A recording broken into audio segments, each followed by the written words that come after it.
প্রথম দেখাতেই তোমাকে ভালোবাসিনি। একদিনেই মনের দখল তোমাকে দেইনি। ক্রমে ক্রমে তুমি আমাকে আষ্টেপৃষ্ঠে জড়িয়ে নিয়েছ। সম্পূর্ণ অস্তিত্বের দখল নিয়ে এখন যদি বলো সম্পর্ক এগোতে চাও না, কি করে মেনে নেই বলো? একটা কথা বলি, বলো, আপনার সাথে আমার প্রথম দেখা কবে হয়েছিল?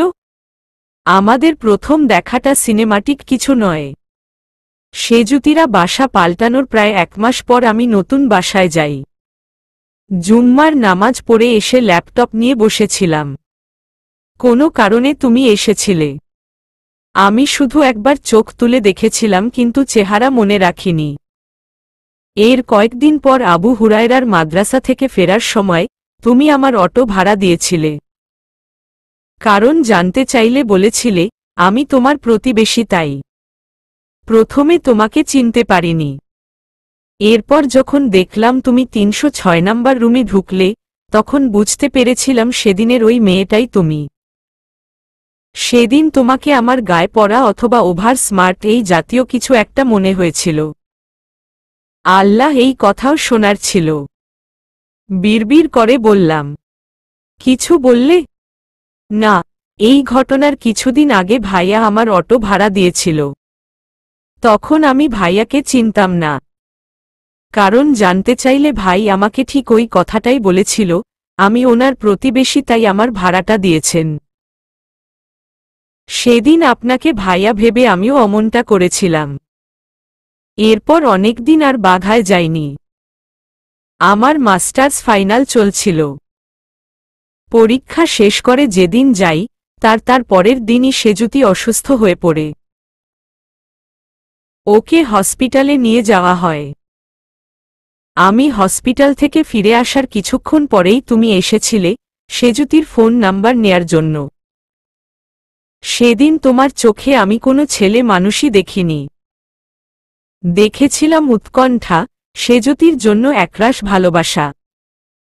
এরপর দুদিন তোমার সাথে আমার ছাদে দেখা হয়। তুমি আমার ফোন নাম্বার চেয়েছিলে। বিষয়টা আমার কাছে অদ্ভুত লাগে। তবে পরের দিন যখন আমাকে ওই চকলেট হরতকিগুলো দিয়েছিলে, তখন বুঝেছিলাম কেন ফোন নাম্বার নিয়েছিলে। তুমি চাইছিলে আমি সিগারেট ছেড়ে দেই। আমি ভেবেছিলাম আমাদের পরিবারকে তুমি ভালোবাসো। হতে পারে আমিও আমার পরিবারের একজন সদস্য, আর তাই হয়তো আমাকে নিয়েও ভাবছ। এমনিতেও আম্মা, সেজুতি সবসময় তোমার কথা খুব বলতো। সালমানের আকিকার দিন রাফাত ইচ্ছে করেই তোমার সামনে গিয়ে খেতে বসে। ও জানত তুমি ওকে দেখলে বিরক্ত হও, আর তাই তোমার সামনে গিয়ে বসে পড়ে। তুমিও কোনোরকমে খেয়ে চলে আসো। কোল্ড ড্রিঙ্কস কিংবা বোরহানি কোনোটাই খাও না। বিষয়টা আমার কাছে রাফাত গিয়েই বলে। ওর উপরে আমার রাগ হয়। কাউকে অযথা বিড়ম্বনায় ফেলা আমার পছন্দ না। আবু হুরায়রাকে ডেকে তোমার জন্য বোরহানি পাঠাই। তোমাকে নিয়ে তখনও আমি কিছুই ভাবিনি। আমার জন্মদিনে ছাদে ডেকে নিয়ে উইশ কর, উপহার দাও। বিষয়টা আমার ভালো লাগে না। তবে তোমার সরল স্বীকারোক্তি, সেটা আমার ভালো লেগেছিল। তোমার কাছে টাকা ছিল না, তাই তুমি দুটো উপহার কিনতে পারোনি। আমি যেন বাসার কাউকে না বলি। একজনকে উপহার দিচ্ছ, একজনকে দিচ্ছ না, বিষয়টা ভালো দেখায় না। শুধু সেজুতিকে বলতে পারি। তোমার বিশ্বাস ও কিছু মনে করবে না। তোমার অকপটে বলা কথাগুলো আমার ভালো লাগে।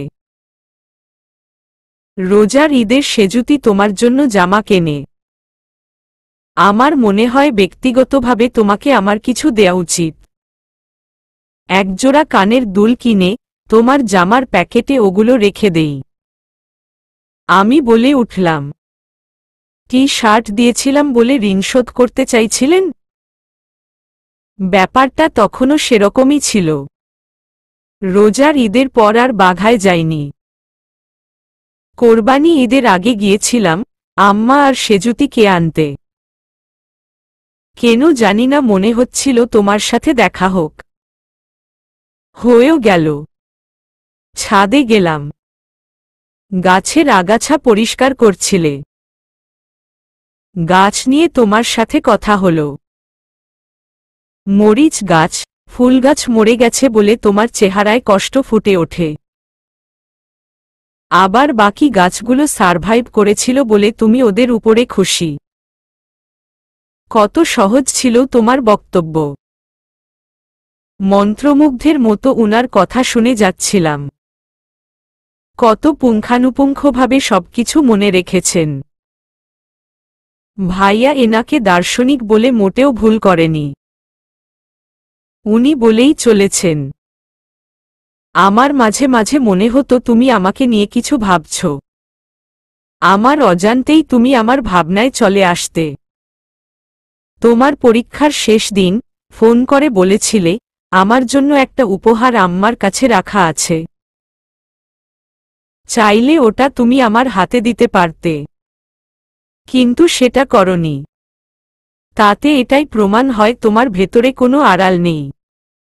তোমার স্বচ্ছতায় আমি মুগ্ধ হই। এর কদিন পরে বাঘায় গিয়েছিলাম। গিয়ে দেখি তুমি নেই। নিজেদের বাড়িতে গেছো, বেশ কিছুদিন থাকবে। কেন জানি না আমি তোমাকে মিস করতে থাকি। কয়েকদিন বাঘায় ছিলাম। তোমাকে এসএমএস করতাম। তুমি কখনো রিপ্লাই করতে, কখনো করতে না। তুমি রিপ্লাই করলে আমার ভালো লাগতো। পরীক্ষার রেজাল্ট হলো। ভেবেছিলাম তুমি আমাকে ফোন করে জানাবে, জানালে না। রাফাত জানিয়েছিল। ও ততদিনে বুঝতে পেরেছিল তোমাকে নিয়ে আমি ভাবছি। তোমার উপর আমার অভিমান হয়। পরে মনে হলো তোমার সাথে আমার মান অভিমানের সম্পর্কটা এখনো তৈরি হয়নি। কংগ্রেচুলেশন লিখে পাঠালাম। মনকে ঠিকই বুঝাচ্ছিলাম তোমার সাথে আমার কোনো বিশেষ সম্পর্ক নেই। কিন্তু শান্ত হতে পারছিলাম না। বারবার ইচ্ছে করছিল সামনে থেকে তোমাকে একবার দেখি। কোনো প্রয়োজন ছাড়াই সন্ধ্যার পরে গিয়ে বাঘায় উপস্থিত হই। এরপর আমি বললাম, রাতে আমি গিয়ে আপনার হাতে মিষ্টি দিলাম, আর আপনি ধরে নিলেন আমি আপনার প্রেমে পড়ে গেছি। তাই তো? আমার কথা শুনে ওনার ঠোঁট চওড়া হল। বললেন, যেখানে তোমার আম্মু সবাইকে মিষ্টি খাইয়েছে, সেখানে আমার জন্য আলাদা করে মিষ্টি আনা, সেরকম কিছুই প্রমাণ করে। বলার মতো আর কিছু খুঁজে পেলাম না। 5টা বাজতে চলেছে। বারবার দরজার দিকে তাকাচ্ছিলাম। যদি কেউ চলে আসে ব্যাপারটা খুব বাজে দেখাবে।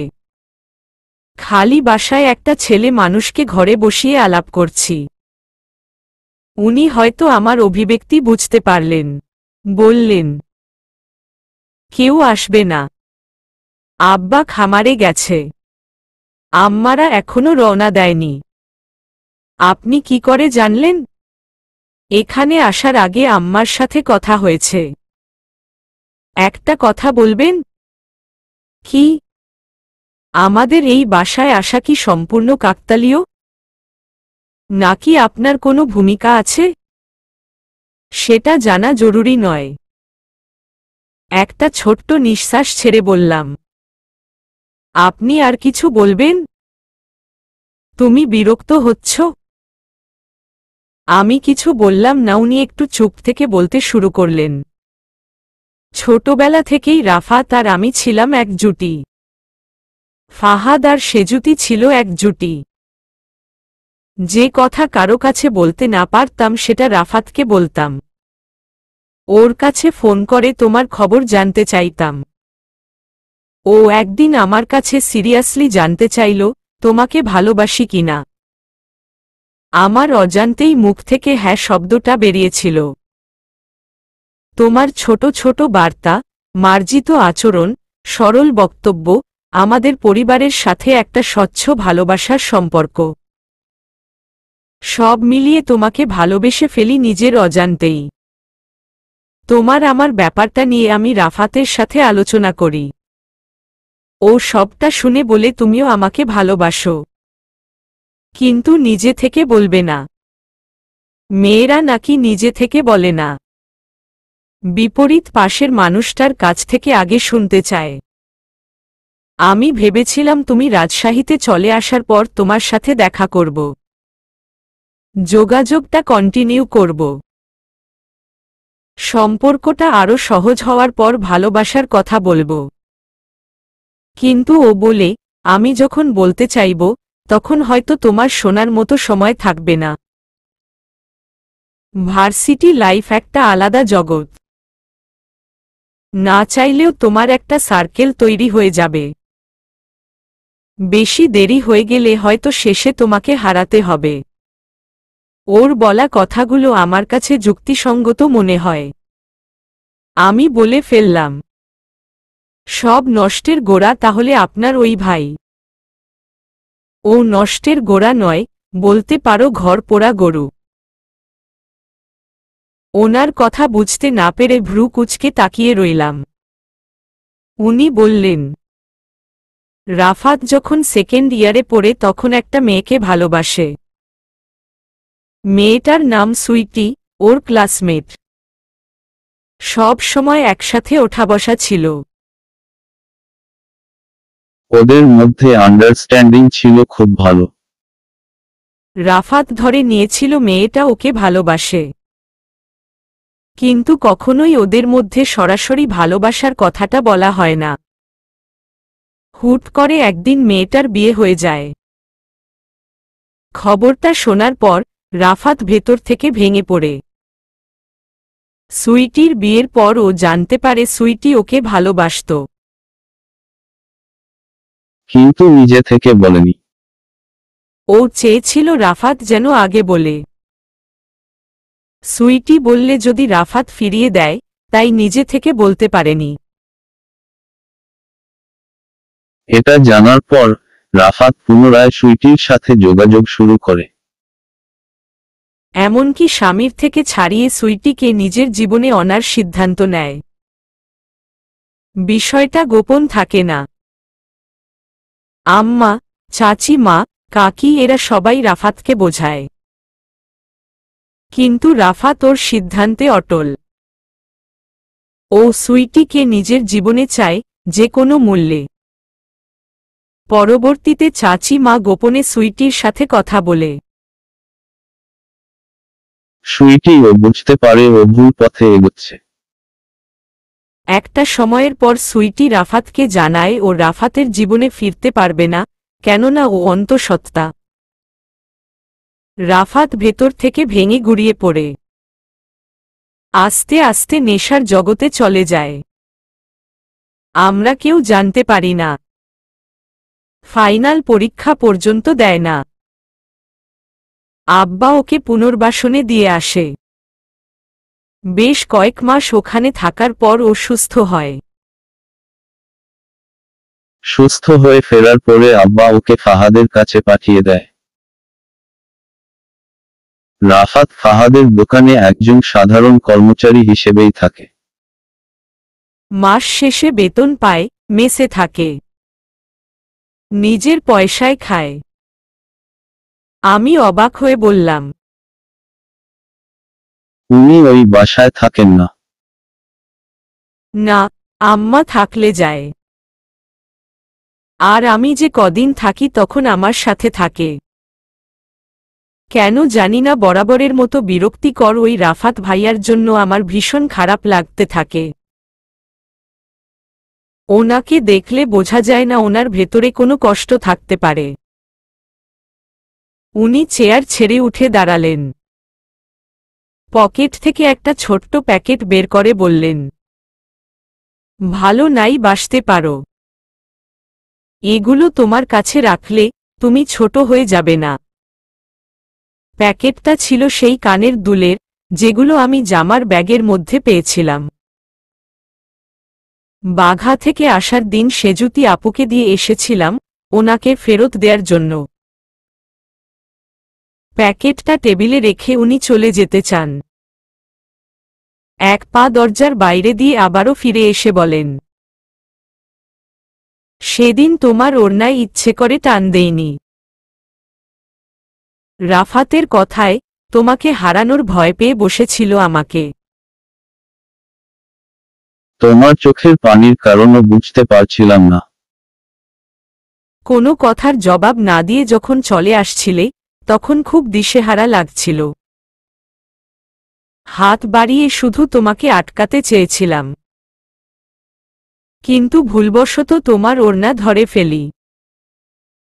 আর তুমি ঝড়ের গতিতে চলে যাচ্ছিলে বিধায় ওনার কথার মাঝে আমি বলে উঠলাম, ওই প্রসঙ্গটা থাক। ওই দিন যাই হয়েছে, প্রত্যক্ষভাবে ভুল আপনার হলেও পরোক্ষভাবে শতভাগ দোষ আমারই ছিল। আর সেজন্যই আমি আপনার কাছে মাফ চেয়েছিলাম। দুঃখের বিষয়ে আপনি মাফ করেননি। কি করে বুঝলে? যদি তাই করতেন তাহলে আজকে আমাদের এভাবে দেখা হতো না। আমার অবস্থা তোমাকে বোঝানোর জন্য এই অন্যায়টা আমি করেছি। পরিপাটি জীবনটাকে লণ্ডভণ্ড করে দিয়ে যখন কেউ হাইডে চলে যায় তখন ফিলিংসটা ঠিক কী রকম হয় তোমাকে সেটাই বোঝাতে চেয়েছিলাম। একটু থেমে উনি আবারও বললেন, আমি চাইলেই তোমার সাথে অন্য কোনোভাবে যোগাযোগ করতে পারতাম। সেটা করিনি কারণ আমি চেয়েছিলাম তুমি নিজে থেকে আমাকে অ্যাড করে নাও। তোমার সাথে আমার এমন কোনো শত্রুতা নেই যার জন্য আমাকে ব্লক করে রাখতে হবে। বলে উনি ঘর থেকে বেরিয়ে চলে গেলেন। যাওয়ার আগে বলে গেলেন সরি।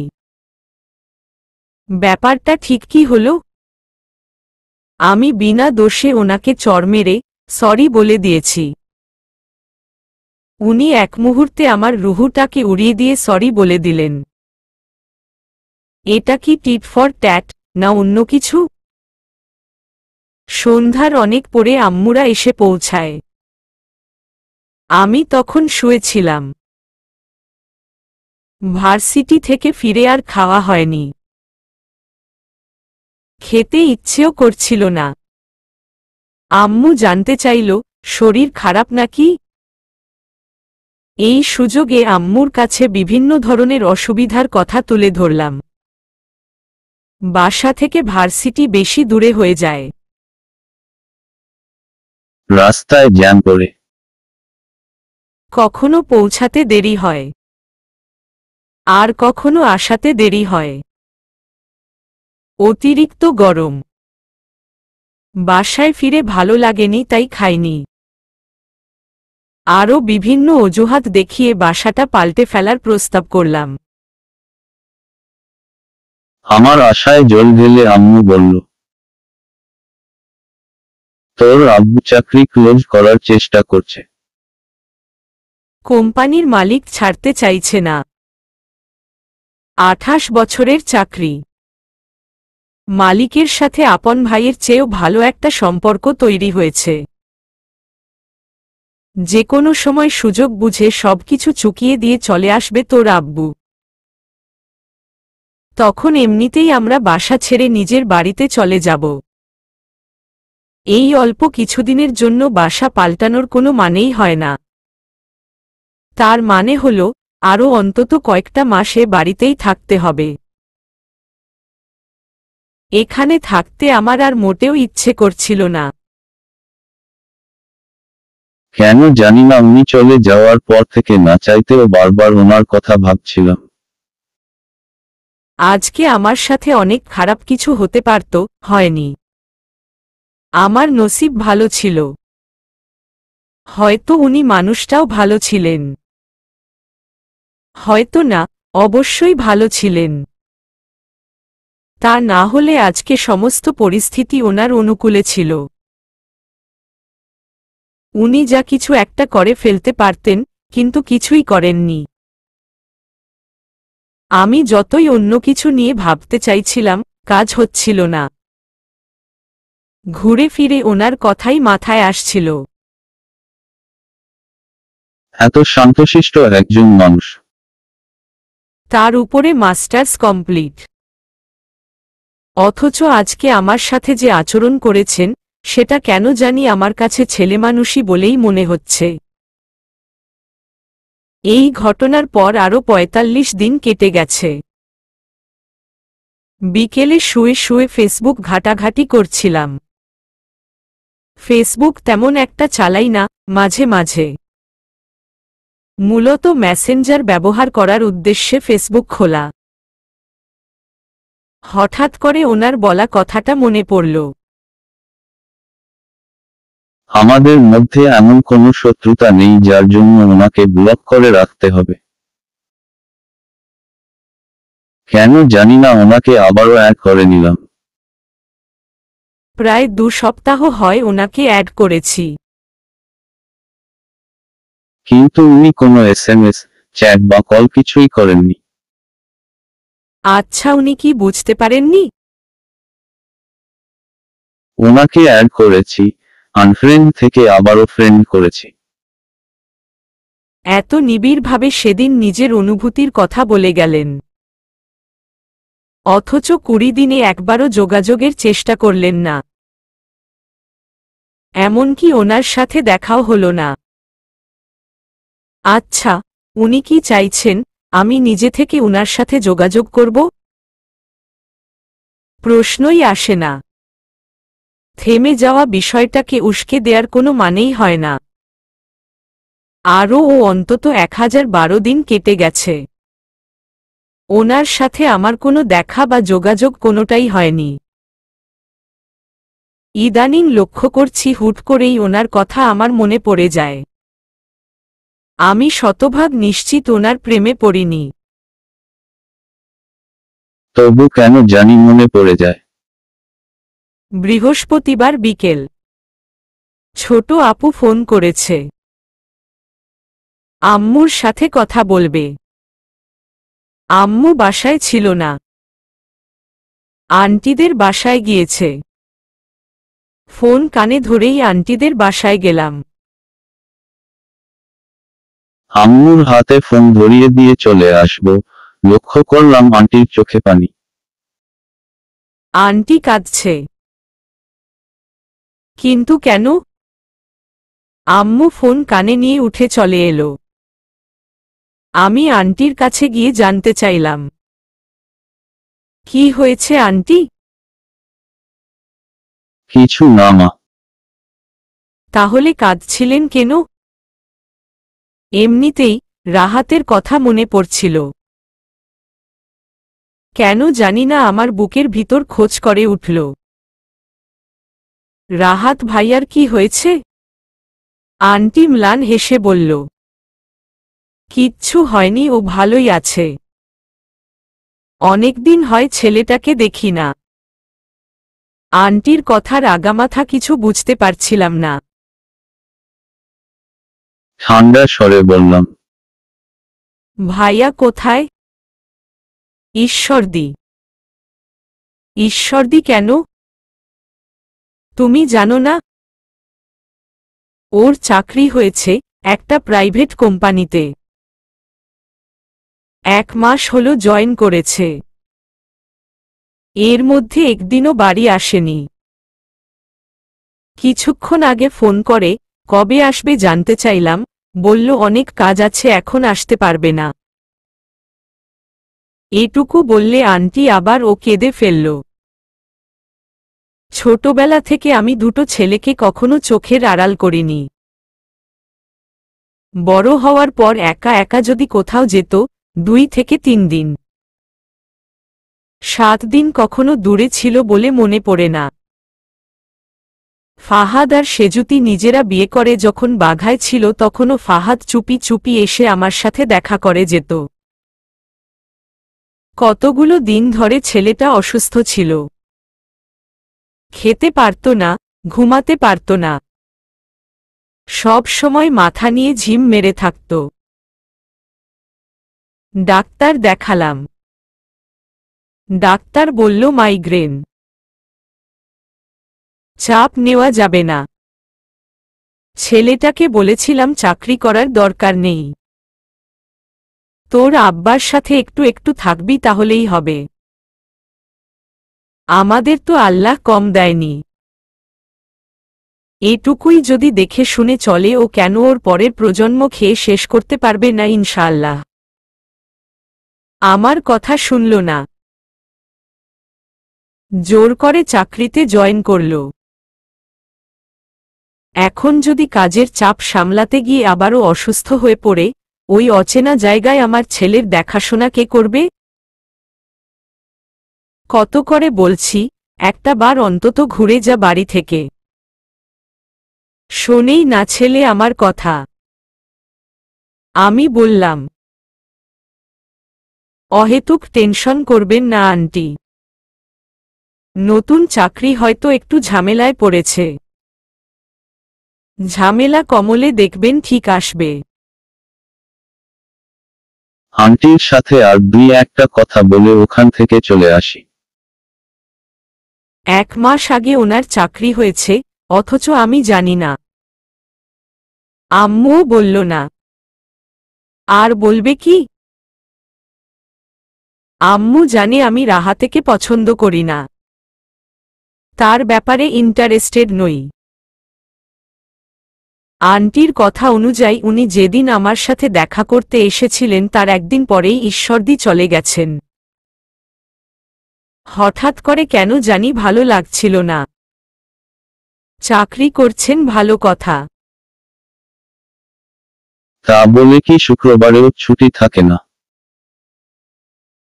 1 মাসের মধ্যে একবারও বাড়ি আসতে পারেননি। আন্টি কেমন করে কাঁদছিল। উনি কেমন ছেলে, মায়ের জন্য না খারাপ লাগে না? শুক্রবার বাসায় থাকলে আমি শখ করে মাঝে মাঝে রান্না করি। আজকে সর্ষে ইলিশ রান্না করেছি। আঙ্কেল আর আন্টির জন্য তরকারি নিয়ে গেছি। আন্টি ইলিশ মাছ দেখে মুখটা কালো করে ফেলল। আমি বললাম, আপনি ইলিশ মাছ খান না আন্টি? আন্টি অন্ধকার মুখেই বলল, ইলিশ মাছ ভাজা আমার রাহাতের অনেক প্রিয়। সকালেও ফোন করেছিলাম, কতবার বললাম শুক্রবার আছে একটু ঘুরে যা, না করে দিল। কেন জানি আমার ভীষণ রাগ হল। আমি বললাম, আন্টি আপনি আর ওনার কাছে ফোন করবেন না, যতদিন যায় যাক, আপনি ফোন করবেন না, রাগ করে থাকবেন, তাহলে দেখবেন ঠিক আসবে। আন্টি আমার কথা শুনে হেসে ফেলল। পারি না রে মা, দুটো ছেলে আমার যক্ষের ধন, কোনো কিছুতেই ওদের উপর রাগ করে থাকতে পারি না। এবার কপট রাগ দেখিয়ে বললাম, তাহলে বসে বসে কাঁদতে থাকেন, বলে চলে এলাম। বিকেল গড়িয়ে সন্ধ্যা হতে চলল। আমি ওনার উপরে রেগে আছি। সময়ের সাথে পাল্লা দিয়ে রাগ বেড়েই চলেছে। ফোন হাতে নিয়ে সোজা ওনার কাছে কল করলাম। উনি রিসিভ করতেই সালাম কালাম সব বাদ দিয়ে বললাম, কি ঘোড়ার ডিমের চাকরি করেন? 1 মাস হয়ে গেছে একদিনও বাসায় আসতে পারেননি। উনি থেকে শান্ত গলায় বললেন, তাতে করে তোমার খুশি হওয়ার কথা। আমার রাগ কমল না। আমাকে খুশি করার দায়িত্ব কেউ দেয়নি আপনাকে। আন্টি আপনার জন্য কাঁদছিল। এটা কেমন ব্যবহার আপনার? ঈশ্বরদী কি 500 কিলো দূরে? একবার এসে দেখা করে যেতে পারেন না আন্টির সাথে? উনি খুব কঠিন গলায় বললেন, তুমি যাকে আন্টি বলছো সে আমার মা। আমি আমার মায়ের সাথে কেমন ব্যবহার করব সেটা নিশ্চয়ই তুমি বলে দেবে না। ওনার কথা বলার ধরন আমার বুকের ভেতরটায় গিয়ে লাগল। মনে হচ্ছিল নিঃশ্বাসটাই বন্ধ হয়ে যাবে। এটা কেমন ভাষা ওনার? এতটা কঠিনভাবে কি করে কথা বললেন আমার সাথে? আমার কান্না পেয়ে গেল। কোনোরকম ধরা গলায় বললাম, ভুল হয়ে গেছে, বলে লাইনটা কেটে দিলাম। চুপচাপ চোখের পানি ফেলে চলছি। আমি কাঁদছি কেন? নিজেই নিজেকে প্রশ্ন করি, আপন মানুষ কিছু বললে খারাপ লাগে। পর মানুষের কথায় কষ্ট পাওয়ার কিছু নেই। চোখ মুছে নিজেকে স্বাভাবিক করার চেষ্টা করলাম।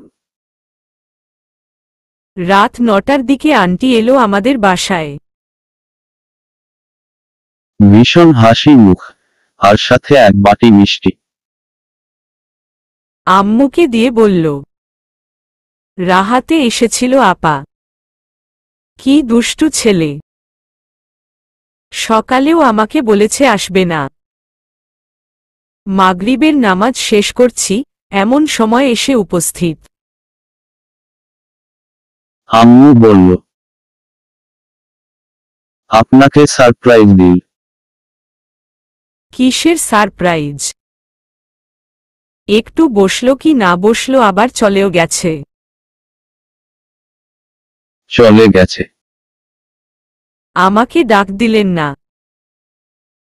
কতদিন হয় ছেলেটাকে দেখি না। ডাক দেবার সময় পাইনি আপা। ও নাকি বসের কাছে বলে কয়েক ঘন্টা সময়ের জন্য এসেছে। তাড়াতাড়ি করে দুটো ভাত দিলাম। শাকিরার দেয়া ইলিশ মাছের তরকারিটা ছিল, ওটা দিয়ে কয়েকটা খেয়ে আবার বেরিয়ে পড়েছে। মিষ্টি কি মনে করে? রাহাত এনেছে। গতকাল প্রথম স্যালারি পেয়েছে। আন্টির কথা শোনার পর থেকে আবারও মন খারাপ হয়ে গেল। আমি যখন ফোন করেছিলাম উনি তখন রাস্তায় ছিলেন। আমাকে বললে কি হতো? অহেতুক বাজে ব্যবহার করাটা খুব প্রয়োজন ছিল?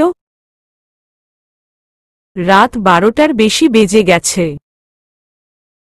আম্মু ঘুমিয়ে পড়েছে। কিছুতেই ঘুম আসছিল না। উঠে গিয়ে বেকনিতে হাঁটছিলাম।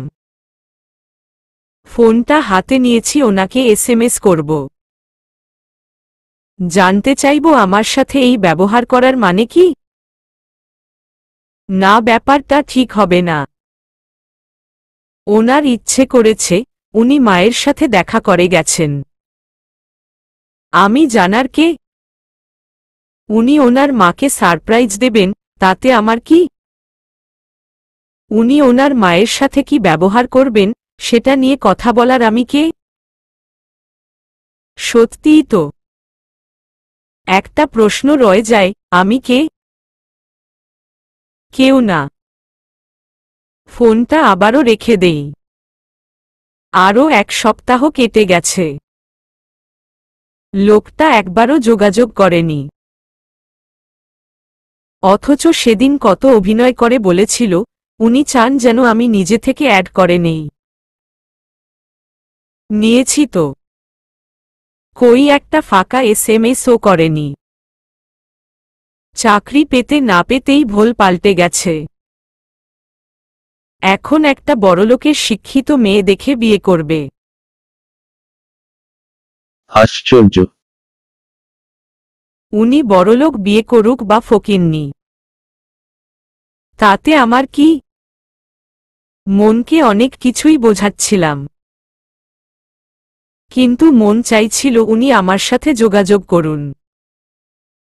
না, আমি ওনার প্রেমে পড়িনি। আব্বুর পছন্দই বিয়ে করব। রিলেশন করে বিয়ে করেছি এই টকমা গায়ে লাগতে দেব না কিছুতেই। অথচ ওনার এভয়েড মেনে নিতে পারছি না। রাতের বেলা আন্টি পোলাও, রোস্ট, তার সাথে ইলিশ মাছ ভাজা। সবকিছু নিয়ে আমাদের বাসায় এলো। এত আয়োজন কেন? আম্মু জানতে চাইল। জবাবে আন্টি বলল, রাহাতে এসেছে। এবার দুদিনের ছুটি। কালকে এসেছিল বাঘায়। ওখানে থেকে আজকে বিকেলে এখানে এসেছে। আবার কাল সকাল 9টার আগেই চলে যাবে। তাই রাতে এসব রান্না করলাম। জানি না কেন ভেতরে পাহাড় সমান অভিমান জমা হলো। যদিও ওনার সাথে অভিমানের কোনো সম্পর্ক তৈরি হয়নি। পরের দিন ক্লাস থাকা সত্ত্বেও ভার্সিটি যায়নি। উনি কি আছেন নাকি চলে গেছেন? এখন 10টা বাজে। আন্টি বলেছিল 9টার আগেই চলে যাবে। একটা বিষয় স্পষ্ট, উনি আমাকে ইগনোর করতে চাইছেন। ইগনোর করার কি হলো সেটাই বুঝলাম না। কারো সাথে যোগাযোগ থাকতে হলে কি প্রেম, ভালোবাসার সম্পর্ক থাকা জরুরি? একজন মানুষ তার পরিচিত মানুষের সাথে যোগাযোগ করতে পারে না? 11টার দিকে আন্টি এলো। আমাকে দেখে বলল, শাকিরা, আজকে তোমার ক্লাস নেই? আমি বললাম, ক্লাস ছিল, এমনিতেই যাইনি। ভালো লাগছিল না। আমারও মনটা ভালো লাগছে না। ছেলেটা বেরিয়ে গেল একটু আগেই। আম্মু এসে আন্টির সাথে কথা বলতে থাকে। আমি চলে যাই ব্যালকনিতে। আম্মু আর আন্টির কথা স্পষ্ট শোনা যাচ্ছিল। আন্টি বলছিল, রাতে 11টার দিকে রাফাত ভিডিও কল করেছে। বলে, আম্মা রাহাতকে তাড়াতাড়ি বিয়ে দিন। তা না হলে কদিন পরে নতুন বউ বাড়িতে আসা মাত্রই সালমান গিয়ে জেঠিমা জেঠিমা বলে কোলে উঠে পড়বে। আর নতুন বউ ভাববে কোনো বুইরা ব্যাটার সাথে বিয়া হইল। রাহাত ওর কথা শুনে ক্ষেপে গেছে। বলে, তোর যদি শখ হয় তুই আগে বিয়ে কর। রাহাত বলে, 23 মিনিটের ছোট ভাই করে ফেলেছে। এবার যদি 10 মাসের ছোট ভাই বিয়ে করে ফেলে, সমাজে মুখ দেখাবি কিভাবে? ওদের কথা শুনে আমি হাসতে হাসতে মরি। আম্মু বলল, হাসার মতো কিছু বলেনি। ছেলে পড়াশোনা শেষ করেছে। ভালো চাকরি করছে। এবার একটা বিয়ে করিয়ে দিন। করাবো আপা। আপনার ভাইয়ের সাথে কথা বলেছি। এমনি মেয়ের অভাব নেই। ছেলে বিয়ে করাতে গেলে আর খুঁজে পাই না। আগেই মেয়ে খোঁজার দরকার নেই। ছেলের সাথে কথা বলে নিন। ভার্সিটি পাশ করা ছেলে। ওরও তো একটা পছন্দ থাকতে পারে। কি যে বলেন না আপা। মেয়ে পছন্দ করবে আমার রাহাত। তাহলে তো হয়েই ছিল। এর আগেও বলেছি কোনো পছন্দ থাকলে বল। বলে কি, পড়াশোনার প্যারাই সামলাতে পারি না, প্রেমের প্যারা সামলাবো কিভাবে? ধুর ছাই, আর কোনো টপিক পেল না। ছেলেকে বিয়ে করাবে করাক। একটা না, 4টা করাক। সেই প্যাচাল আমার কানের কাছে কেন? কয়েকদিন পর মাগরিবের নামাজ পড়ে বই খাতা নিয়ে নাড়াচাড়া করছিলাম। আন্টি এলো। আন্টিকে দেখেই আম্মু ব্যস্ত হয়ে বলল, কখন এসেছেন আপা? এই তো মাগরিবের আগে। মেয়েকে দেখেননি? দেখেছি। এইটুকু সময়ে কি দেখলেন?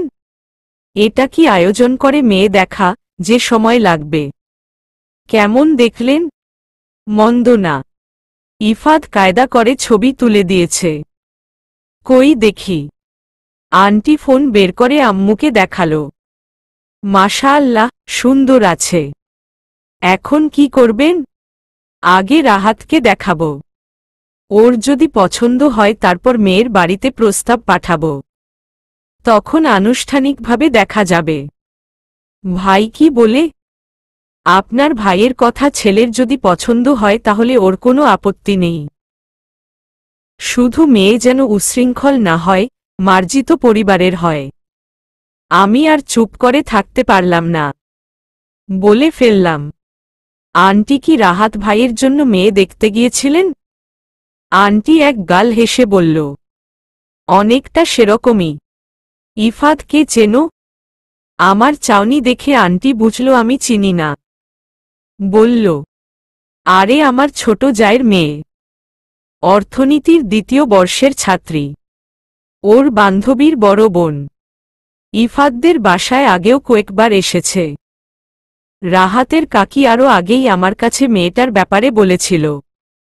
অনার্স ফাইনাল ইয়ারের ছাত্রী। দেখতেও ভালো। বাবার একটা অটো রাইস মিল আছে। দুটো আম বাগান আছে।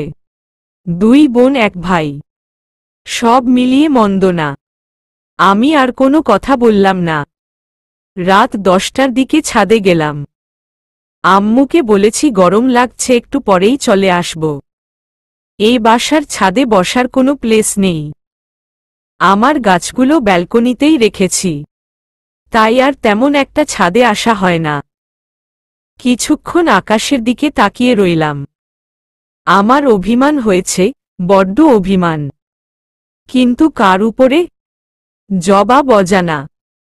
আমার অনুভূতিগুলো মস্তিষ্কের নিয়ন্ত্রণের বাইরে চলে গেছে। ফোন হাতে নিয়ে কল দিলাম ওনার কাছে। উনি রিসিভও করলেন। কিন্তু কি বলবো? আমার জানা নেই। চুপ করে রইলাম। উনিও কয়েক মুহূর্ত চুপ করেই রইলেন। তারপর বললেন, যদি কিছু বলার না থাকে তাহলে ফোন রেখে দাও। নিজেকে নিয়ন্ত্রণের চেষ্টা করে যাচ্ছি। কাজ হচ্ছে না।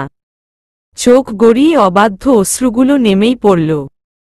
জানি না উনি কি করে বুঝতে পারলেন। বললেন, কাঁদছ কেন? কান্নার বেগ বেড়ে গেল। লাইন কেটে দিলাম। 2 মিনিট পরেই উনি ফোন দিলেন। রিসিভ করলাম ঠিকই, কিন্তু এবারও জানি না কি বলবো। উনিই বললেন, স্বীকার করে নাও। নিজেকে স্থির করে বললাম, কি? আমাকে ভালোবাসো সেটা? কোনোদিনও না। 2 মাস পরেই আব্বু চলে আসবে। তখন সবাই আব্বুকে বলবে মেয়েকে শহরে পাঠিয়েছে পড়াশোনার জন্য। আর মেয়ে বাড়িওয়ালার ছেলের সাথে প্রেম করে বেড়াচ্ছে। এটা আমি কোনোদিনও হতে দেব না। আব্বুর পছন্দেই বিয়ে করব। কাউকে ভালোবাসব না। বেশ ভালোবাসতে হবে না। বিশ্বাস করতে পারবে? তোমার গায়ে একটু আঁচও লাগতে দেব না।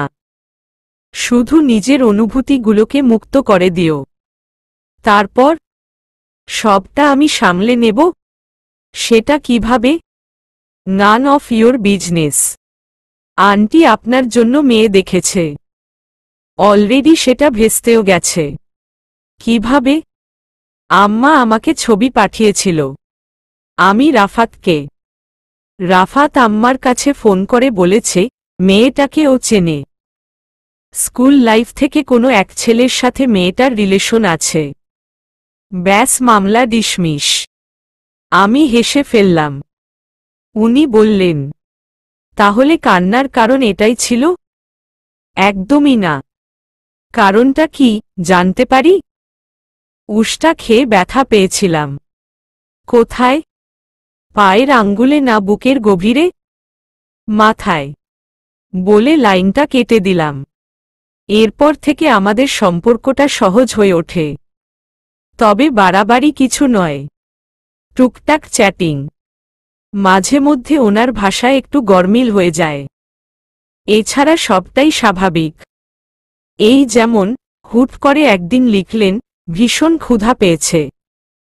আমি লিখলাম, খেয়ে নিন।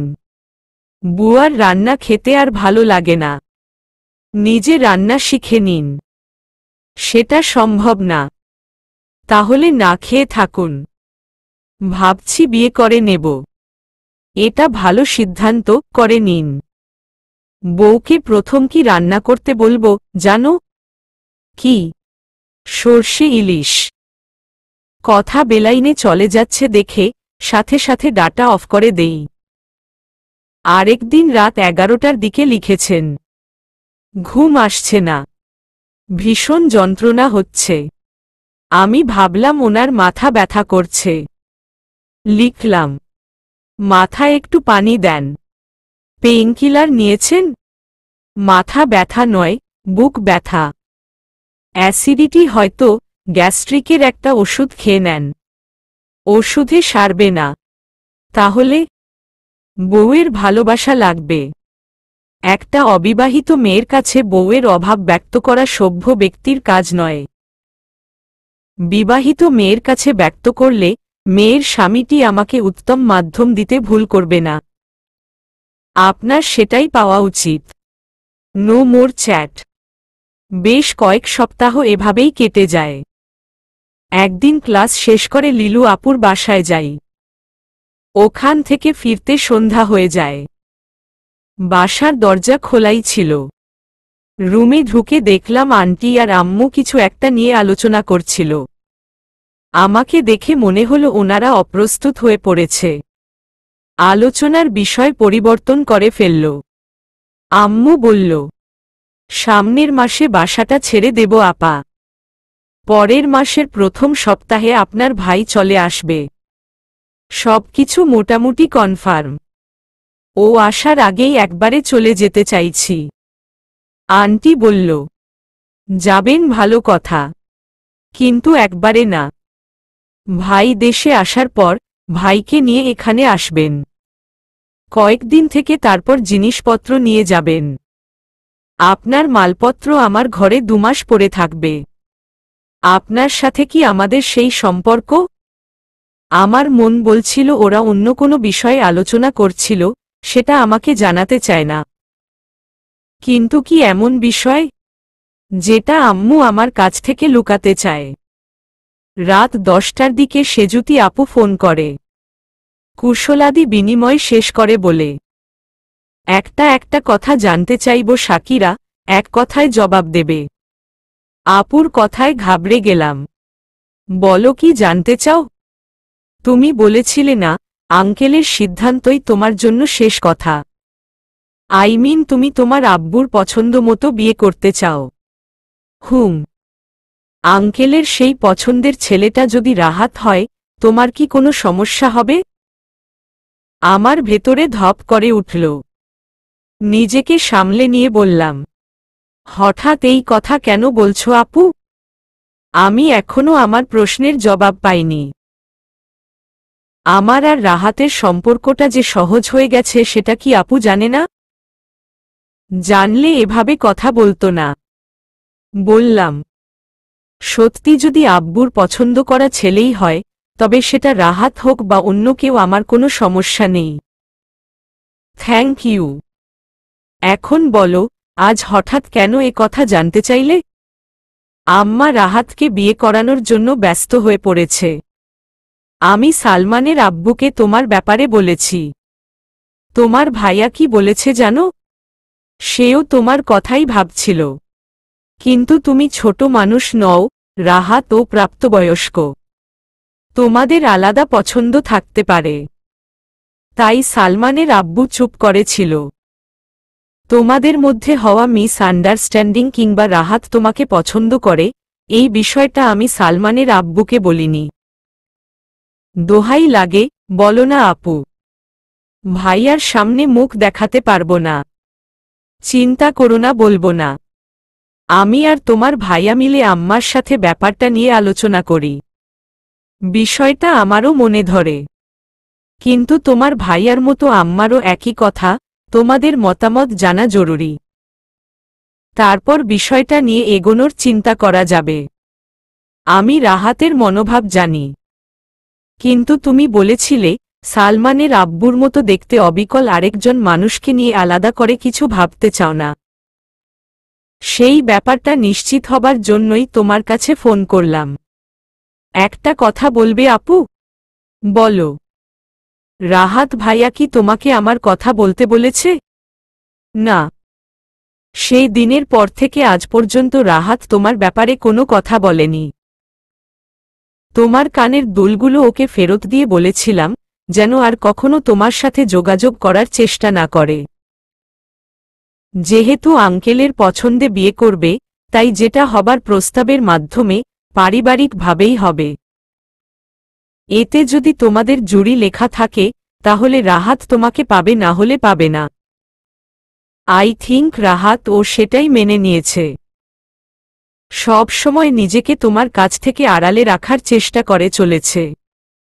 শুধুমাত্র তোমার সাথে যেন দেখা না হয় সেজন্য ও বাড়িতে অবধি যায় না। আম্মা কান্নাকাটি করছিল বলে একটা পলক শুধু দেখা করে এসেছিল। দুদিন ছুটি ছিল তবুও বাড়িতে যায়নি। আমার এখানে এসেছিল। ওকে জোর করে বাড়িতে পাঠিয়েছিলাম। ওর একটাই কথা, যদি তোমার সাথে কোনো সম্পর্ক তৈরি হয় তবে ও তোমার সামনে দাঁড়াবে। তা না হলে নিজের চেহারা তোমাকে দেখাবে না। উনি আমার সামনে দাঁড়াতে চান না, ভালো কথা। আম্মু যখন এই বাসায় উঠল উনি আটকালেন না কেন? ব্যাপারটা কাকতালীয় ছিল। আন্টি বাসা ছেড়ে দিয়েছে। রাজশাহীতে বাসা দেখতে যাবে, এটা আমরা সবাই জানতাম। হঠাৎ করে রাফাত তোমার ভাইয়ার সামনে বলে ওঠে, আমাদের বাড়িতে যেহেতু একটা ইউনিট খালি আছে, আন্টি চাইলে সেখানেই উঠতে পারে। কথাটা তোমার ভাইয়ার মনে ধরে। এরপরই আন্টির সাথে তোমার ভাইয়া বিষয়টা নিয়ে আলোচনা করে। আম্মাকে ফোন করে ভিডিও কলে বাসা দেখাতে বলে। আন্টি বাসা দেখে পছন্দ করে। তারপরে সব ঠিকঠাক হয়ে যায়। আমি তোমাকে জানাতে চাইলে রাফাত বলে, তোমাকে যেন না জানাই। তোমার জন্য একটা বিগ সারপ্রাইজ হয়ে থাকবে। তোমার ভাইয়াও ওর কথায় সায় দেয়। এখানে রাহাতের করার কিছুই ছিল না। ঠিক আছে আপু, রাখছি। রাখো, ভালো থেকো। আমার সাথে ওনার বর্তমান সম্পর্কের কথা আপু জানে না। হয়তো রাফাত ভাইয়া ও জানে না। এমনকি উনি যে আমাদের ঘরে এসে ঝুমকাগুলো আমাকে দিয়ে গেছেন সেটাও আপু জানে না। আমার মন বলছে আমাদের এই বাসা থেকে আসা শুরু করে, এখন পর্যন্ত যা হয়েছে সবটা ওনার সূক্ষ্ম পরিকল্পনা মতোই হয়েছে। রাফাত ভাইয়াকে দিয়ে আমাদের এই বাসায় ওঠার কথা উনি বলিয়েছিলেন। তারপর পরিকল্পনা মতোই খালি বাসায় আমার সাথে দেখা করেছেন। ইচ্ছাকৃতভাবেই অনেক দিন নিজেকে সরিয়ে রেখেছেন। উনি খুব ভালো করেই জানতেন আমার সাথে যা করেছেন, যা বলেছেন, এতে করে ওনাকে নিয়ে ভাবতে আমি বাধ্য হব। অন্যদিকে আপু, রাফাত ভাইয়া এটাই জানে আমাদের মধ্যে কোনো যোগাযোগ নেই। এরপর যখন আমাদের সম্পর্কটা সহজ হল তখনও খুব কায়দা করে সবার কাছ থেকে বিষয়টা আড়াল করে রেখেছেন। কিন্তু কেন? আমার ভাবনার মধ্যে আম্মু চলে আসে। সেজুতি আপু ফোন করার একটু আগেই আব্বু ফোন করেছিল। আম্মু এতক্ষণ আব্বুর সাথে কথা বলছিল। ঘরে এসে আমাকে বলল, কার সাথে কথা বলছিলি? আমি শান্তভাবে জবাব দিলাম, সেজুতি আপু ফোন করেছিল। আমার কথায় মনে হয় আম্মু একটু চমকালো। কি বলল সেজুতি? আমি স্থির দৃষ্টিতে আম্মুর দিকে তাকিয়ে বললাম, তার আগে আপনি বলেন। আপনি আর আন্টি তখন কি নিয়ে আলোচনা করছিলেন? আম্মু মনে হয় থতমত খেয়ে গেল। কি নিয়ে আবার? বাসা ছাড়ব সেটাই বলছিলাম।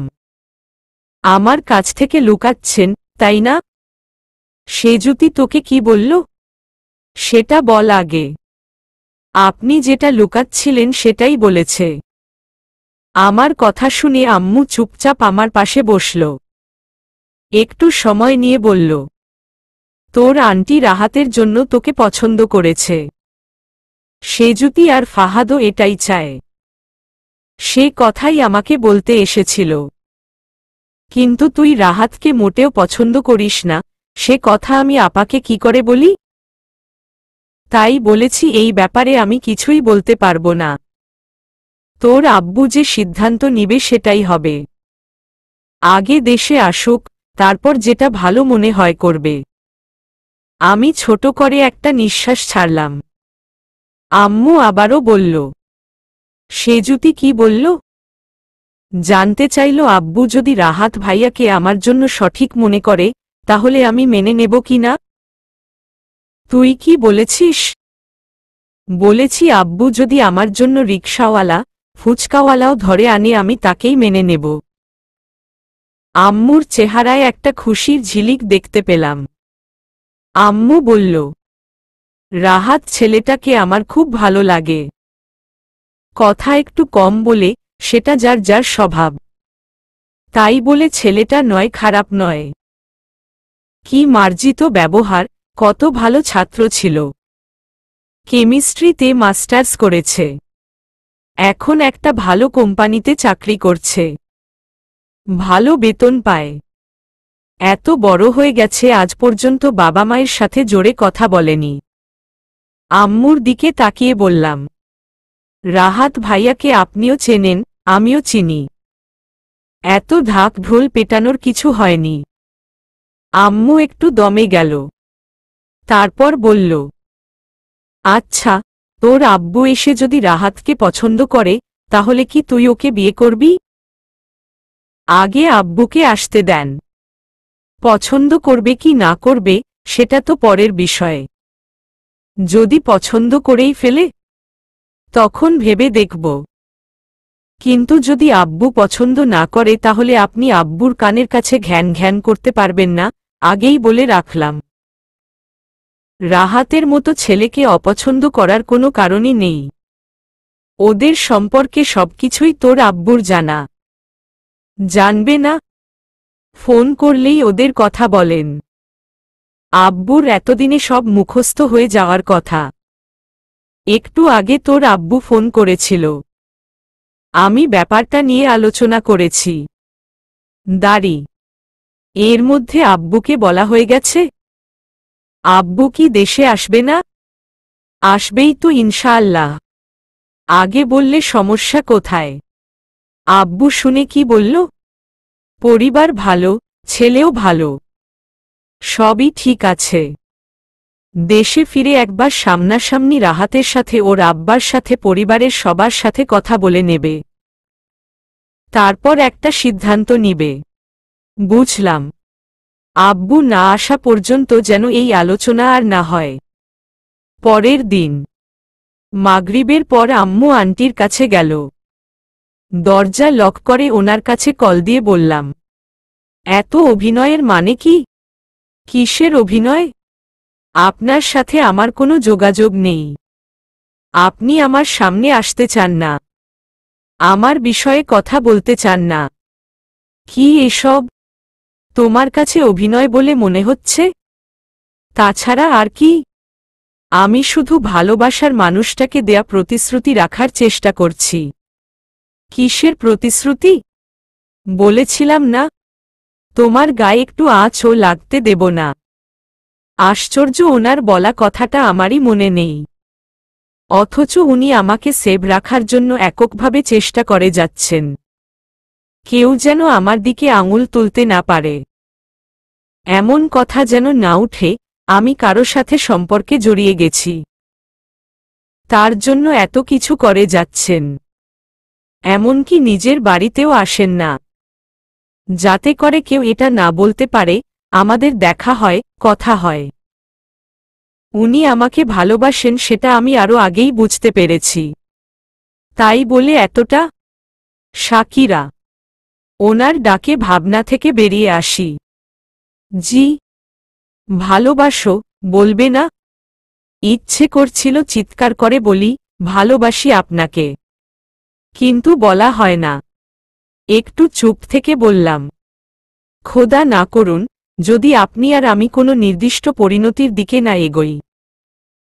যদি আমাদের জুড়ি না লেখা থাকে তাহলে 4 অক্ষরের ওই শব্দের দায় সারা জীবন আমাকে বয়ে বেড়াতে হবে, যার ক্ষমতা আমার নেই। উনি প্রসঙ্গ পাল্টে ফেললেন। আগামীকাল আমি আর আম্মু বাড়ি চলে যাব। মোটামুটি গোছগাছ শেষ।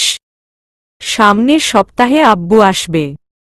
আন্টি একটু পর পর এসে দেখে যাচ্ছিল আর বলছিল, আপা ভাই আসার পর ফাহাদের আব্বুকে বলবো ফোন করতে, যত শীঘ্রই সম্ভব ভাই সহ আসবেন। আন্টিদের বাসায় ছিলাম প্রায় 4 মাস, আগামীকাল চলে যাব ভাবতেই খারাপ লাগছে। 1 মাস হয় আব্বু দেশে এসেছে। 1 সপ্তাহ আগে আন্টিদের বাসায় গিয়েছিলাম। 2 দিন থেকে আমাদের মালপত্র নিয়ে চলে এসেছি। ওই 2 দিনে আব্বু আর আঙ্কেলের মধ্যে ভালো একটা সম্পর্ক তৈরি হয়েছে। আব্বু আঙ্কেলের খামারে ঘুরতে গিয়েছে, ডিলারশিপের কাজ দেখেছে। আঙ্কেলের ছোট 2 ভাই আমাদেরকে দাওয়াত করেছিল। রাফাত, আজাদ, নুজাত এরা ফাহাদ ভাইয়ার বড় চাচার ছেলে মেয়ে। এদের মাকে ভাইয়ারা চাচিমা ডাকে। ইফাদ, মুরাদ, সাদাত এরা ছোট চাচার ছেলে মেয়ে। এদের মাকে ভাইয়ারা কাকি বলে ডাকে। ভাইয়ার চাচারা একটু দূরে দূরে থাকেন, 5 মিনিটের পায়ে হাঁটা পথ।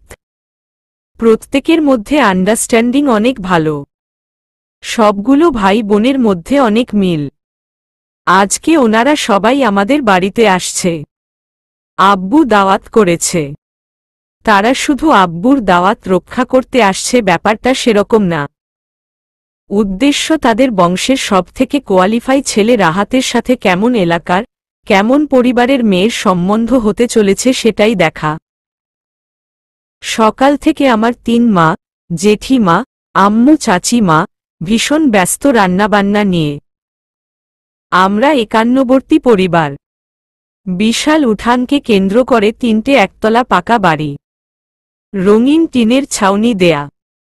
প্রায় 22% জায়গার উপরে আমাদের বাড়ি। এক পাশে বিশাল একটা রান্নাঘর, সেখানে 3টে লাকড়ির চুলা। এমনিতে সবার ঘরেই অল্প বিস্তর রান্নার জন্য সিলিন্ডার গ্যাসের ব্যবস্থা আছে। দাদি সকাল থেকেই ঘুরে ঘুরে দেখছে সারা বাড়ির কোথাও কিছু এলোমেলো আছে কিনা। সবকিছু পরিপাটি রাখা চাই। হতে পারে আমরা গ্রামে থাকি, তাই বলে শহরের লোকজন এসে নাক সিটকাবে, দাদি সেটা কিছুতেই হতে দেবে না। বেলা 12টার দিকে মেহমান এসে পৌঁছায়। চাচা, জ্যাঠা তাদেরকে স্বাগত জানিয়ে বাড়ির ভেতরে নিয়ে আসে। আমার চাচাতো ভাই 2টা, বোন 1টা। বোন বড়, ওর বিয়ে হয়ে গেছে। ভাই আমার থেকে বড় একটা, ছোট একটা। ছোটটার নাম শিশির, ক্লাস 10-এ পড়ে। ও দৌড়ে এসে বলল, শাকির আপু, 2জন লোক দেখতে একই রকম, একদম সেইম। কোনটা দুলাভাই বুঝতে পারতেছি না। আমার সাথে তখন ছোট আপু আর বড় ভাবি ছিল। এ বাড়িতে আমাদের 2টো ভাবি, জ্যাঠাতো 2 ভাইয়ের বউ। একটা বোন, তার বিয়ে হয়ে গেছে। একটা ভাই এখনো বিয়ের বাকি। শিশিরের কথা শুনে ভাবি বলল, আরে এখনো বিয়ে হয়নি দুলাভাই, বলতিছিস কিসের জন্যি? শিশির বলল, তুমি দেখে যাও বড় ভাবি, একদম হুবহু। আমি এমন কখনো দেখিনি। আমি বললাম, 2জনের মধ্যে যে দেখতে হাসি খুশি সে ফাহাদ ভাইয়া, আর যেটার মুখ প্যাঁচার মতো সেটা রাহাত। আমার কথায় শিশিরের চেহারায় চিন্তার রেখা ফুটে উঠল। ও হয়তো প্যাঁচার মতো কাউকেই দেখেনি। মেহমান আসার কথা শুনে ছোট আপু, ভাবি বাইরে চলে গেল। একটু পরেই ছোট আপু সেজুতি আপুকে নিয়ে আসলো। সেজুতি আপুকে দেখে জড়িয়ে ধরলাম। জানতে চাইলাম, সালমান কোথায়? আপু বলল, আম্মুর কাছে। আমি ভ্রু কুঁচকে আপুর দিকে তাকালাম। আপু বলল, আব্বু আম্মু এসেছে। এটা আমার জন্য একটা চমক ছিল। ইচ্ছে করছিল দৌড় দিয়ে আপুর আব্বু আম্মুর সাথে দেখা করে আসি। সেটা করা যাবে না। যতই হোক আমি পাত্রী বলে কথা। আন্টি, তার দুই জা আর সেজুতি আপুর আম্মু বসেছিল চাচি মাদের ড্রয়িং রুমে। আঙ্কেল, তার দুই ভাই সেজুতি আপুর আব্বু, ফাহাদ ভাইয়া আর রাহাতেরা বসেছিল জ্যাঠাদের বৈঠকখানায়। আপুকে সাথে করে নিয়ে চাচিমাদের ড্রয়িং রুমে গেলাম আন্টিদের সাথে দেখা করবার জন্য। সেজুতি আপুর আম্মু আমাকে দেখে বলল, মাশাল্লাহ, বড় ভাবির পছন্দ আছে। আন্টি বলল, শাকিরাকে রাহাতের জন্য সবার আগে সেজুতি পছন্দ করেছে। আপু আমার কানে কানে বলল, সবার আগে পাত্র নিজেই পছন্দ করেছে। আমি নিজের হাসিটা নিয়ন্ত্রণের চেষ্টা করে গেলাম। চাচি মা, জেঠিমা, দুই ভাবি, ছোট আপু সবাই একই আলোচনা করছিল। দুই ভাই দেখতে একরকম। সেজুতি আপু ফাহাদ ভাইয়াকে বলে দিল, রাহাত যেন চশমা পরে নেয়। এতে করে বাড়ির মানুষদের চিনতে সুবিধা হবে। দুপুরে খাওয়া দাওয়া শেষ করে সবাই মিলে আমাদের ড্রয়িং রুমে বসে আলোচনা করে। প্রথমে সিদ্ধান্ত হয়, ওনারা আজকে আমাকে আংটি পরিয়ে রাখবেন।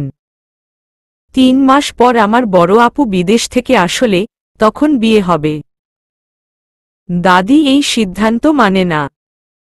দাদির কথা হল, আংটি পরানো কোনো শরীয়ত সম্মত বিধান না। খুলে ফেললেই শেষ। কত কাবিন করা বিয়েও উল্টে যায়। সেখানে আংটির কোনো দামই নেই। যদি বিয়ে হয় 3 মাস পর একবারে সেটাই হবে।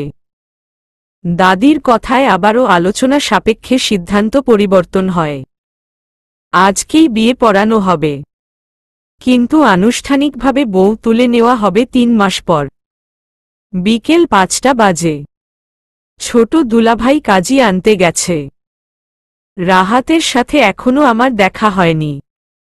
ফাহাদ ভাইয়া হঠাৎ করেই সবার সামনে বলে ওঠে, আমার একটা কথা আছে, আপনারা কেউ কিছু মনে করবেন না।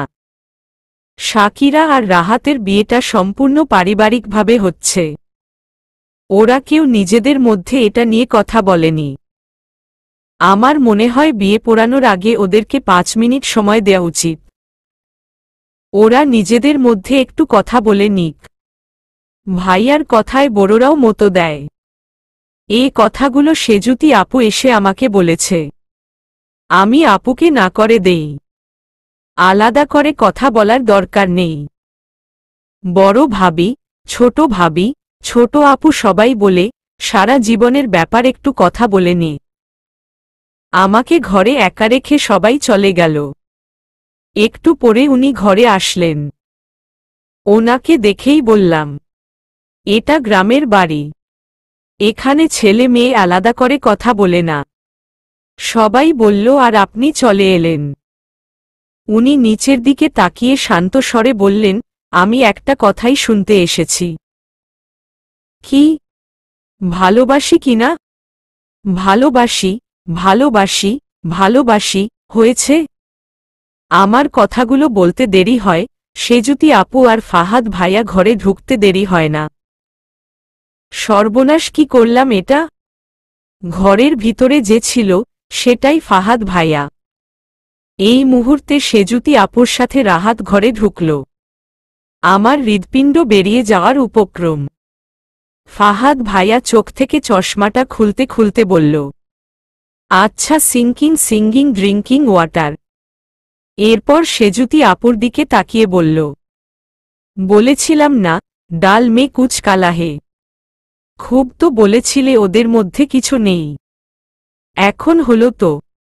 আমি নিজেকে শতভাগ সামলে নিয়ে বললাম, কি ভেবেছেন ভাইয়া? পাঞ্জাবিটা পাল্টে চোখে চশমা পরে নিলেই আমি আপনাকে চিনতে পারব না?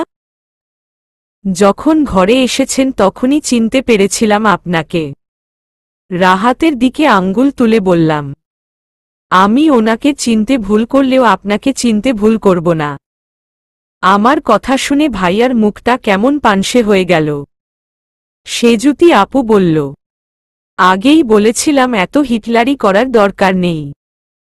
ভাইয়া খুব চিন্তিত ভঙ্গিতে বলল, 11 বছর প্রেম করেছি, আমার ধারণা এতটা ভুল হয়ে গেল? আপু বলল, সম্পূর্ণ ভুল না, কিছুটা ঠিক। সেটা কেমন? ওদের মধ্যে প্রেম না থাকলেও রাহাত অনেক আগে থেকেই শাকিরাকে পছন্দ করত। এর পেছনেও একটা মজার গল্প আছে। আমি আর্তনাদ করে বলে উঠলাম, আপু প্লিজ। আপু ভাইয়াকে টেনে নিয়ে বাইরে যেতে যেতে বলল, ওরা এখানে কথা বলুক, আমি বরং তোমাকে গল্পটা শুনাই। আমি চেঁচিয়ে বললাম, আমার কিছু বলার নেই। রাহাত বলল, আমার আছে। আপু আর ভাইয়া যাওয়ার সময় দরজাটা টেনে দিয়ে গেল। খেয়াল করলাম উনি কটমট করে আমার দিকে তাকিয়ে আছেন। আমি বললাম, আপনি কি রেগে আছেন? আমার কথাটা আগুনে ঘি ঢালার মতো হল। উনি বললেন, এতগুলো দিন ধরে যে কথাটা শুনতে চাইছি সেটা আরেকজনকে বলে দিলে। আমি কানে ধরে বললাম, বিশ্বাস করুন বুঝতে পারিনি, ওটা ভাইয়া ছিল। শিশির বলেছিল আপনি সবুজ পাঞ্জাবি পরে এসেছেন আর ভাইয়া নীল। হুট করে সবুজ পাঞ্জাবি পরে ভাইয়া ঢুকে পড়বে স্বপ্নেও ভাবিনি। উনি রাগী সুরেই বললেন, ফাহাদ ভেবে থাপ্পড়টা আমার গালে মারলে, আর আমি ভেবে ফাহাদকে ভালোবাসি বললে। এক্সিলেন্ট বলেই মুখটা ঘুরিয়ে দাঁড়িয়ে রইলেন। আমি ওনার কাছে গেলাম। ওনার বাম গালের উপর নিজের ডান হাত রেখে বললাম, যদি জানতেন আপনাকে আঘাত করা এই হাতটাকে কতবার নিজে আঘাত করেছি, তাহলে আমার শরীর থেকে হাতটা আলাদা করে আপনার বুকে লুকিয়ে রাখতেন। উনি আমার হাতের উপরে নিজের হাত রাখলেন। শান্ত স্বরে বললেন, চাতক পাখির মতো অপেক্ষা করেছিলাম আজকের দিনটার জন্য। আমি বললাম, ভালোবাসি, এত ভালোবাসি যেটা মুখে বললে খুব নগণ্য হবে। এত ভালোবাসি যেখানে দাঁড়িয়ে একা বাঁচার কথা ভাবা যায় না, একসাথে মরার কথা ভাবা যায়। শাড়ি কেন পরেছ? ভাবিরা পরিয়ে দিয়েছে। যদি হার্ট অ্যাটাক করে ফেলি। ওনার মুখের উপরে হাত রেখে বললাম, বাইরে সবাই অপেক্ষা করছে। উনি চলে গেলেন। যাওয়ার আগে বললেন, ঝুমকো জোড়ায় তোমাকে দারুণ লাগছে। সবাই জানল আমাদের কথোপকথনের বিষয়বস্তু ছিল আমি পড়াশোনা চালিয়ে নিয়ে যেতে চাই, আর উনি সেটাকে সম্মতি দিয়েছেন। বিয়েটা হয়ে গেল। ওনারা সবাই বিদায় নিয়ে চলে গেলেন। সারাদিনের দৌড়াদৌড়িতে বাড়ির সবাই ক্লান্ত ছিল। সবকিছু গুছিয়ে রাত 11টার দিকে সবাই যে যার মতো শুয়ে পড়ল। আমিও নিজের ঘরে চলে এলাম। রাত 12টার দিকে সেজুতি আপু ফোন করল। ওরা 10টার মধ্যেই পৌঁছে গেছে। আমাকে বলল, ঝুমকোগুলো রাহাত কবে দিয়েছে তোমাকে? তোমাদের বাসায় ওঠার 10 দিন পর। আমি কি ধরে নেব ফাহাদের ধারণা সত্যি? সবটা না, তবে কিছুটা। কতটা? আমাদের মধ্যে প্রেম ছিল না, কিন্তু আমি ওনাকে ভালোবাসতে শুরু করেছিলাম। আমি জানতাম। কি করে জানলে? রাহাত তোমাকে সত্যি সত্যি ভালোবাসত। আর সত্যিকারের ভালোবাসা এড়িয়ে যাওয়া যায় না। এরপরে কথার সুর পাল্টে আপু বলল, একদিন বাঘায় চলে আসো। বাসর ঘরটা সাজিয়ে রাখব। 3 মাস অনেক দেরি যায়।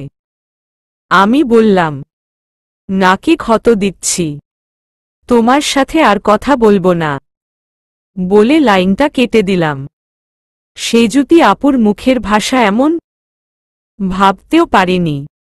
অজান্তেই হেসে ফেললাম। রাত 2টোর দিকে আবারও ফোন বেজে উঠল। আমার চোখটা ততক্ষণে লেগে এসেছিল। ফোন হাতে নিয়ে দেখলাম রাহাতের ফোন। রিসিভ করে কানে তুলতেই বলল, ঘুম আসছে না, ভীষণ যন্ত্রণা হচ্ছে। এক মুহূর্তে আমার ঘুম ছুটে গেল। আপনার মাথা ব্যথা করছে? না, বুক ব্যথা করছে। ক্যালেন্ডারের পাতায় দাগ দিয়ে রাখেন। কেন? এই বুকের ব্যথাটা আরও 3 থেকে 4 মাস বুকের ভেতরেই যত্ন করে রাখতে হবে। উনি হেসে ফেললেন। এই প্রথমবারের মতো ওনাকে সশব্দে হাসতে শুনলাম। সমাপ্ত।